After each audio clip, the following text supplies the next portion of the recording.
Nocturne was great. Just want to say congrats on the movie, and people should definitely tune in when it's on Amazon. And we're going to get to that project, but I got a bunch of things I want to talk to you about. So let's get started. Were you more nervous meeting Quentin Tarantino for the first time or taking a picture with One Direction? Oh my God.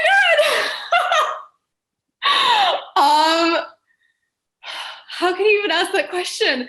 16-year-old me was beyond nervous taking a picture of One Direction. How old was I? Was 20. 20-year-old me was beyond nervous, wanting to make sure I impressed Quentin Tarantino. So I think it was like different aged nervousness, but both equally in their own way. Crazy. I have to ask you, most people don't get to go backstage at a concert. How did you manage to get backstage to meet One Direction? My best friend in high school had the ultimate dad hookup for Live Nation concert tickets. The connection is always how it works. Yep. Obviously, like everyone, I'm a huge Quentin fan. I am curious if you don't mind sharing, what was it like to be on set with him, watching him direct?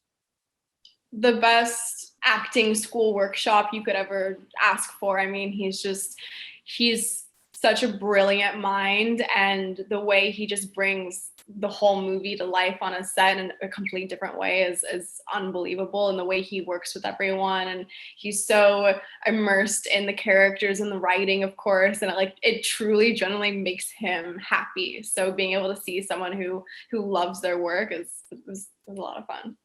Obviously, you're a Quentin fan, just like all of us. And so I am curious, what did you pay him to be in the movie?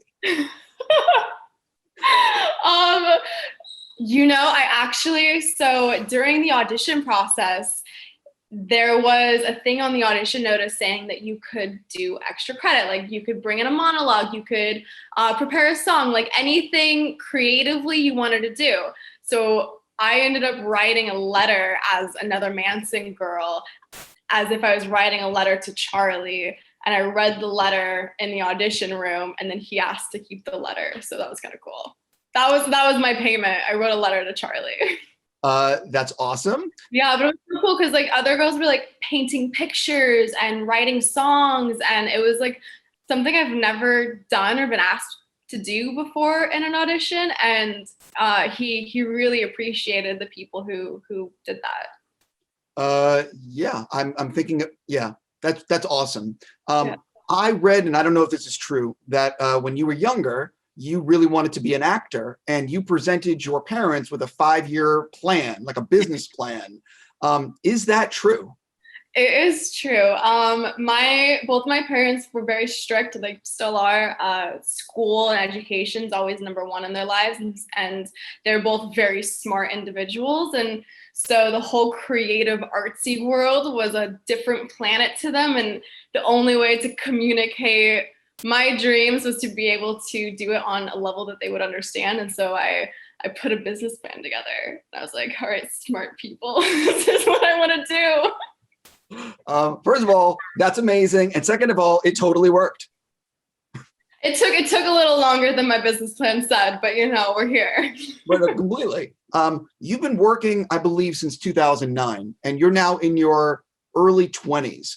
I would imagine when you first started working, stepping on a TV set or a movie set must have been like, oh my effing God, this is amazing.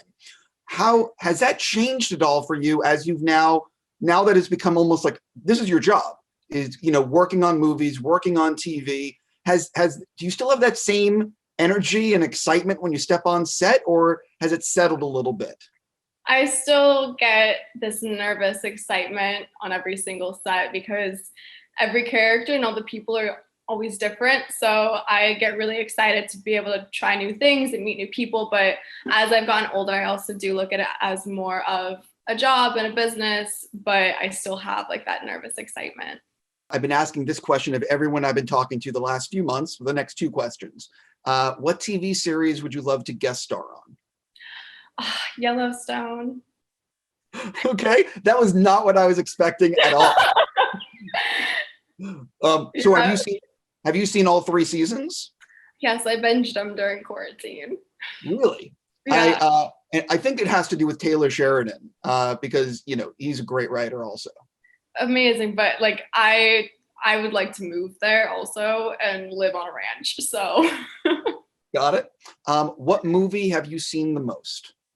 this is such a hard one because like different times a year I'll watch different things. So like Harry Potter, I always watch over and over again from Thanksgiving to Christmas. But then also Titanic, I have on like a daily repeat. So I don't know which one I have seen more. Got it. We can move on. Jumping into why I actually get to talk to you today. Okay. Well, I know you're like, will we ever get there? The answer is No, yes. it's okay. I love the fun questions. What was it about this project, though, that said, what was it about the script and the story that said, I want to be a part of this? So I was coming off of Cassie and Euphoria, and I was just looking for something that was a complete polar opposite to my character.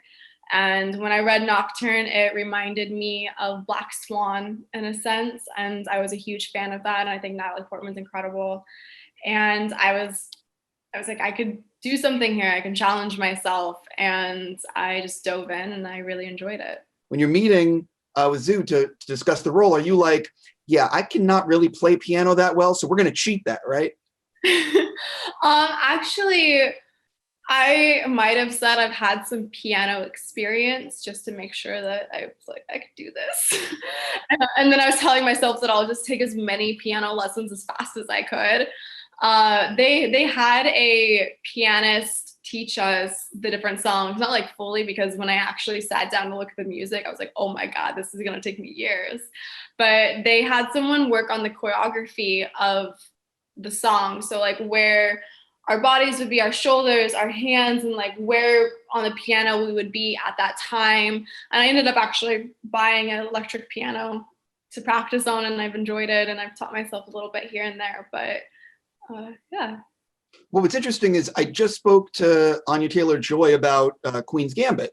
And one of the things about that movie or that series is that the chess moves are essentially her action sequences. And in this project, you playing the piano again is like your action sequence is playing the piano and learning, as you said. Talk about the challenge of like trying to memorize these moves, and to get it right. It was very challenging because Zoo's actually from a musical theater background, and I believe that she was like a part of the orchestra growing up. And so she was very passionate about making sure to portray the school and the instruments and the players correctly. And so if I was like a beat behind and I was too far up, I'd be like, I gotta start over.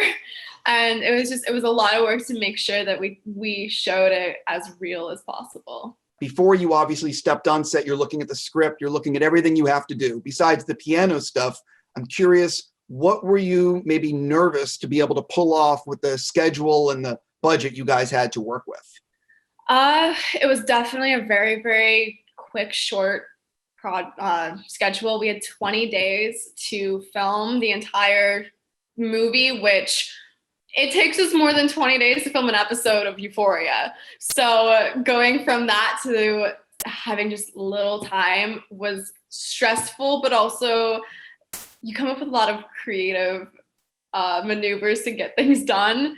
And everyone was really just good sports, just in it to get it done and make the film as best as they could. And it was a challenge. Completely. I think for a lot of people, they don't realize 20 days is not a lot of time to do a movie. No, because I mean, like if you compare it to Euphoria, we filmed for like 9 months, and that's a long time. Then you have a whole movie for 20 days. That's like filming 20 scenes. It doesn't work. Well, you actually bring up something. I was going to get to Euphoria later, but I'll ask it now. Something about Euphoria is you have some very complicated camera moves.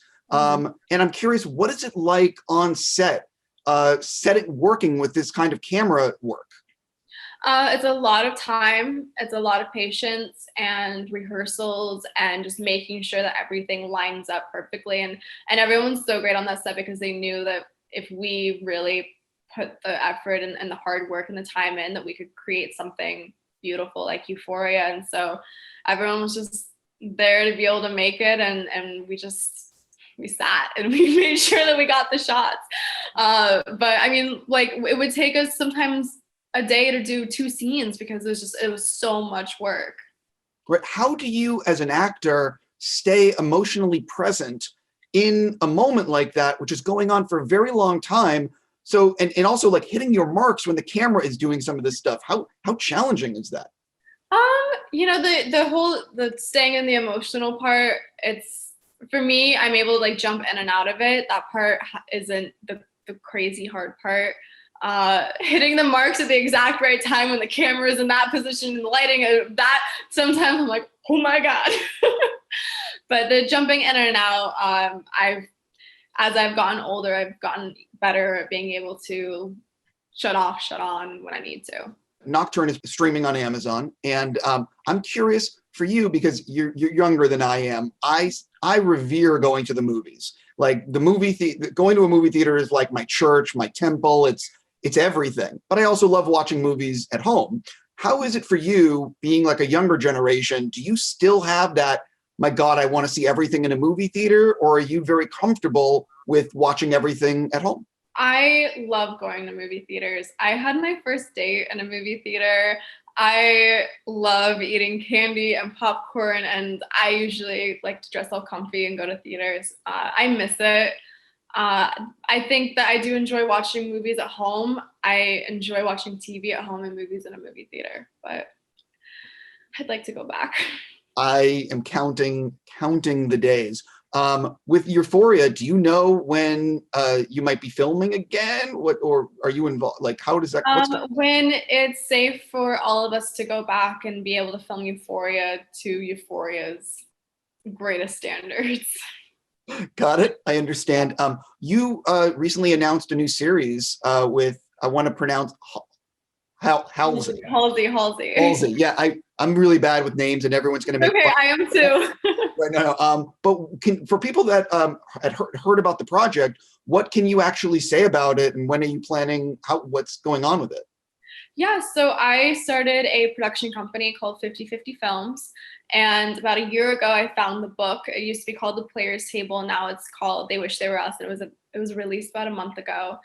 And when I read it, I was like, this is the first project that I would love to be able to produce with my company. And so I met with the author, Jessica Goodman, and she thankfully trusted me with her baby. And I took it out and shopped it around for a little bit. And Jean-Marc Bellet and Nathan Ross's Crazy Rose were amazing. And we partnered together to produce this. And I called up Halsey and I was like, do you want to read this book? I think there's an amazing role for you in it. And I think that she could do wonders with the role. And she fell in love with it. And we've been putting it together. And we have an incredible filmmaker, Annabelle Internacia, who is going to write and direct for us. And as soon as we get everything put together, we will film it. Do you envision it as is this a limited series? Is this something that could go for a little while?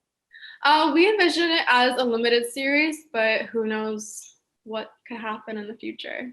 Got it. Do you know how many episodes you're trying to pull off? Don't know exact, like 8 to 10. I understand. Obviously, with you being a producer, like congrats on being able to make your own material. That's awesome. Thank you. Can you sort of talk about how does stuff end up on your lap at this point? In terms of, because I'm sure now that you can, make stuff, I'm sure people are sort of reaching out of the woodwork or whatever, but what is it like for you trying to figure out what material you want to look at? You know what I mean?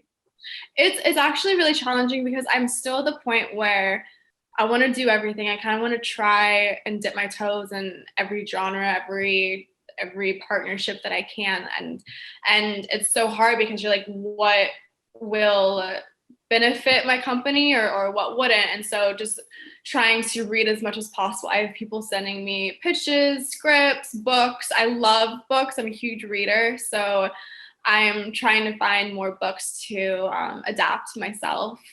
So it's just taking the time and making sure that I choose things that are meaningful, are impactful, and really either speak to even a smaller audience and fun to make. you have an awful large following on Instagram, and I'm curious, how much time do you spend before you hit the button post? Unfortunately, a lot. Unfortunately, I'm not gonna lie. Like, I'm not one of those people who's like, I'm super confident and I don't care what people think. Like, I'm not. I'm a real person. I care what people think and what they say and what they comment. So I definitely. I'm always like, oh my God, should I post this? Should I not post this? And it goes back and forth. And I post it. I'm like, oh my God, should I delete it? Like, it's a whole thing. Well, no, I mean, I think the best bit that I saw was Taylor Swift when she decided to enter the political arena. And there was that moment where they have it on camera where she is with her mom or her team, and she's literally debating, hitting post, knowing how that could change everything for her. And the power of social media. And I think that, you have to think about what you're actually putting out there. You do. And there's such a big cancel culture right now that's, I always feel like people can pick apart anything, and I'm terrified of like, what am I not aware of or thinking when I post this? Like, and I don't want to be deaf to anything going on. So I get really nervous. Speaking of nervousness, talk a little bit about, if you don't mind, when was the last time you were like really nervous on a set, for some reason, or is that something that you actually always deal with? I always deal with that. I'm always nervous on every set for a different reason. Either it's, oh my God, am I going to remember all my lines? Or I'm really nervous around Leonardo DiCaprio and Brad Pitt. Like, there's so many different types of nervousness that I deal with on a daily basis. A lot of actors I've spoken to, they talk about how their first take is where they have a lot of energy, the first 2 or 3 takes. And other people talk about how it's like their 8th take, or like they're warming up to something. For you, do you feel like you're an early take person? How do you sort of typically like to, you know what I mean? What's your energy? I haven't really truly paid attention or thought about that. I think it just depends on what director or actors I'm working with, because sometimes directors just do 2 takes and that's it, and that's all you got. And then sometimes directors do like 20 takes and you have to give it the same every single time. So I hope that I give it my all every single time. Now I'm like, oh my God, did I lose my energy halfway through that day? Well, no, I mean, but I've spoken to a lot of people that talk about how, and I've spoken to it's interesting talking to directors, because they'll tell me that there are certain actors that the first few takes, they know they're going to deliver, and that other actors, they need to warm up a little bit. And so it's just interesting hearing the director perspective. And I'm always then curious about the actor perspective, and if it's in their head at all that they know that, certain takes are better than others. I'm definitely now going to pay more attention to myself. Okay. When you're on set and you're filming, a lot of actors talk about how they're always thinking about down the road that they might want to direct, or they want to know so much more about the technical aspects of making a project. So when you're sitting there working on something like Nocturne or Euphoria, are you looking at where the camera is, what lenses they're using? Are you like studying that for something maybe down the road? Or are you sort of just like, I need to be present in what I'm doing at this exact moment? I try to take away as much as I can from every production. I've definitely noticed in the past few years, I'm really drawn to cinematography. And whether I DP one day, or if it's just me being able to direct and have more of an insight for shot lists and lighting and lenses that I want. But I'm a very visual person, so I'm hoping that I can dive into something like that. Do you know what's coming up next for you? Or are you sort of like a little bit on pause mode? Because I know with Euphoria, like they sort of have you. And when they decide to film, like that's when you guys are going to film. So how does that work in terms of trying to figure out what else you can do while also waiting for that phone call? I actually have a few things. I leave next week to go film something that I can't say yet, but I have a few things I've been finessing in before I go back to Euphoria. Got it. You are, so you're leaving next week? I am. Are you getting on an airplane? I might be going somewhere. I got it. Based on, is it in Europe, Australia, Vancouver? It's somewhere nice and warm. Got it.